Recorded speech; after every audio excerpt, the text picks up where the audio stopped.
بسم اللہ الرحمن الرحیم نحمده ونصلی علی رسولہ الکریم قال رسول اللہ صلی اللہ علیہ وسلم من لم يدع قول الزور والعمل به فليس لله حاجة في أن يدع طعامه وشرابه رواہ البخاری۔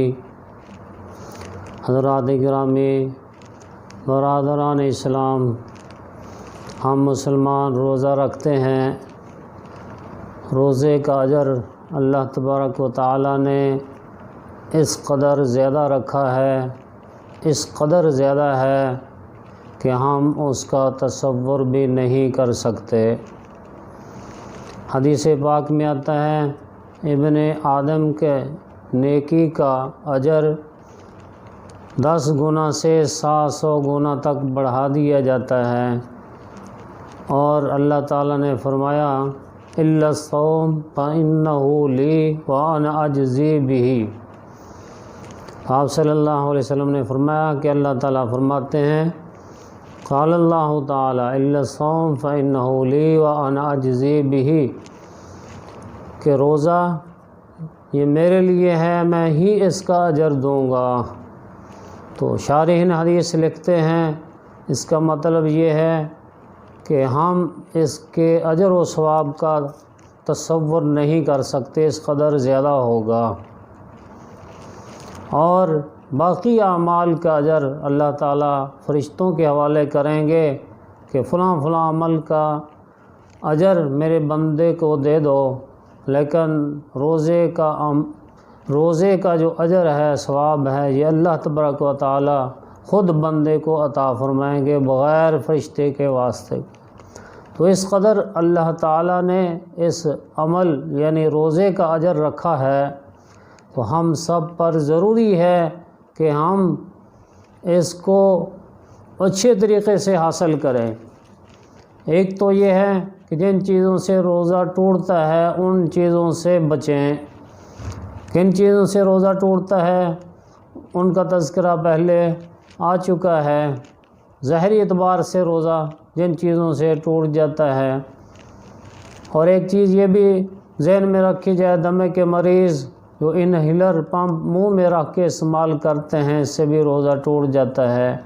تو روزہ توڑنے والی جتنی بھی چیزیں ہیں ان سب سے آدمی بچے۔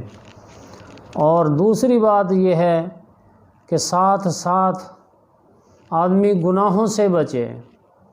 گناہوں سے اگر بچے گا روزے دار تو پھر اس کے روزے کا اجر محفوظ ہوگا۔ تو جو حدیث پاک میں بہت بڑا اجر بیان کیا گیا ہے وہ تب ہی حاصل ہوگا جب ہم گناہ سے بھی بچتے رہیں گے۔ تو آدمی روزہ رکھ لیتا ہے، بھوکا پیاسا رہتا ہے، گناہ سے نہ بچے تو پھر یہ عمل بھی روزے کا کر رہا ہے، تو گناہ سے جب نہیں بچتا تو اپنے اجر کو آدمی ضائع کر بیٹھتا ہے۔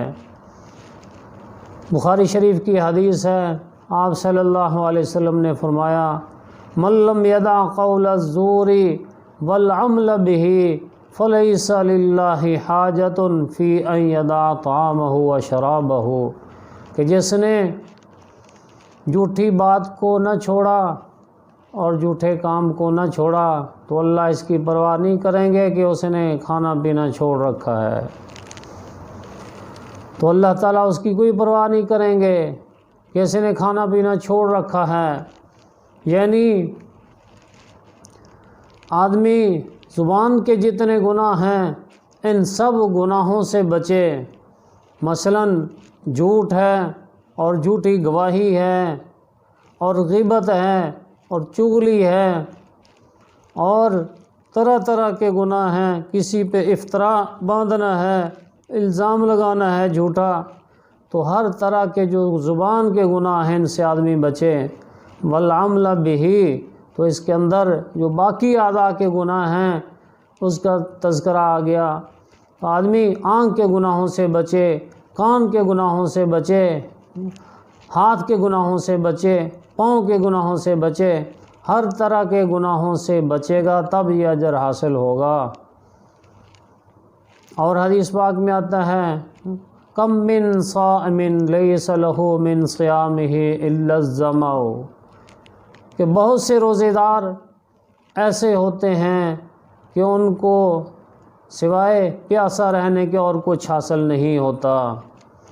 یعنی آدمی روزہ رکھ لیتا ہے اور پھر گناہوں سے نہیں بچتا، اعضاء کے گناہوں سے نہیں بچتا، رشوت نہیں چھوڑتا، جھوٹ نہیں چھوڑتا، سودی معاملات نہیں چھوڑتا، تو جتنے بھی گناہ ہیں ان کو نہیں چھوڑتا، تو گناہ کرتا رہتا ہے، تو اس کو پھر وہ اجر حاصل نہیں ہوتا، صرف وہ پیاسا رہتا ہے۔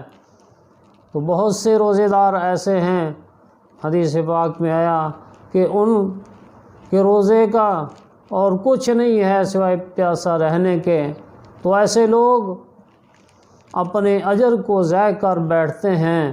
اس لیے ضروری ہے کہ جب ہم صبح صادق سے لے کر غروب آفتاب تک کھانا پینا چھوڑ دیتے ہیں، روزہ رکھتے ہیں اللہ کے لیے، اور اتنا بڑا اجر ہے روزے کا جس کا ہم تصور نہیں کر سکتے، تو پھر ہم تھوڑی کوتاہی کر کے اور ہم لاپرواہی کر کے اپنے اجر کو ضائع کر بیٹھتے ہیں۔ تو اگرچہ فرضیت ادا ہو جاتی ہے، لیکن ان گناہوں کی وجہ سے روزے کا جو اجر ہے وہ انتہائی کم ہو جاتا ہے، گویا کہ ہمارا روزہ انتہائی کمزور ہو جاتا ہے۔ تو ہم پر ضروری ہے کہ ہم اپنے روزے کی حفاظت کریں تاکہ ہمارا روزہ یہ کام کا روزہ رہے، یہ صرف نام کا روزہ نہ ہو۔ جب کام کا روزہ ہوگا تو اللہ تعالیٰ کی خوشنودی ہمیں اعلیٰ درجے میں حاصل ہوگی، اور اللہ تعالیٰ نے جو ہمارے لیے بہت بڑے اجر کا اعلان کیا ہے وہ ہمیں حاصل ہوگا۔ یاد رکھیں، قیامت کے دن بہت بڑا مسئلہ بھوک اور پیاس کا ہوگا، گرمی کی شدت ہوگی اور بھوک اور پیاس سے لوگ انتہائی نڈال ہوں گے، بہت پریشان ہوں گے۔ اس وقت اللہ کے عرش کے سائے کے نیچے دسترخوان لگایا جائے گا روزے داروں کے لیے، جو یہاں دنیا میں روزے رکھتے ہیں، تو اللہ کے عرش کے سائے کے نیچے وہ دسترخوان پر کھانا کھائیں گے۔ تو جب سب ترس رہے ہوں گے کھانے کو، تو اس وقت روزے داروں کو خاص دسترخوان کے اوپر کھانا کھلایا جائے گا۔ تو اس قدر زیادہ اجر ہے۔ اللہ تعالی ہم کو روزہ رکھنے کی اور اس کے بعد پھر اس کی حفاظت کی، یعنی جو اجر اللہ تعالی روزے پر عطا فرماتے ہیں، ہم سب کو اس اجر کی حفاظت کی توفیق عطا فرمائے، اور سب مسلمانوں کو اللہ تعالی روزہ رکھنے کی توفیق عطا فرمائے، اور اپنے تمام احکام پہ عمل کی توفیق عطا فرمائے، اپنے رضا والے اعمال کی توفیق دے، اپنے ناراضگی والے اعمال سے ہم سب کو اللہ تعالی بچائے۔ وآخر دعوانا ان الحمد للہ رب العالمین۔